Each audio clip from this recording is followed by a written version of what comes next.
تخيل معايا كده يا صديقي المصمم ان انت بعد ما تخلص التصميم وتخلص كل حاجه وتيجي تسلمه للعميل، تلاقي العميل بيقول لك معلش ينفع نخلي اللون الاخضر ده ازرق، وبعد ما تغير اللون الاخضر للازرق تلاقي العميل بيقول لك ممكن نكبر او نصغر اللوجو، تكبر وتصغر اللوجو، تلاقي العميل يقول لك ينفع نرجع بقى للون الاخضر ده او اللي احنا خليناه ازرق نخليه اخضر تاني. تفتكر كل ده ليه؟ خليني اقول لك. السلام عليكم صديقي المصمم، انا احمد قبيل، وفي البدايه ما ننساش اخواتنا ودعواتنا ليهم بالنصر والفرج القريب ان شاء الله.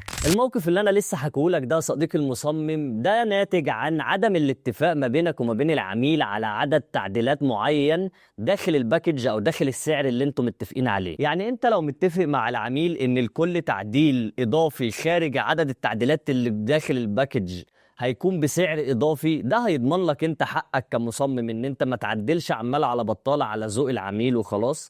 تاني حاجة هيخلي العميل يبقى عارف ان اي تعديل هو هيطلبه بعد كده ده هيكون بتكلفة، فهيكون دقيق جدا في اختيار تعديلاته والمواضيع اللي هيعدل عليها والنقط اللي هيعدل عليها. فعلشان كده انت لازم توضح النقطة دي من الاول خالص مع العميل علشان تضمن حقه. وفي النهاية لو انت مهتم بالاي اي ومجال الجرافيك ديزاين اكيد ما تنساش تتابعني وتعمل لايك وشير وتستناني الفيديوهات اللي جاية، وسلام.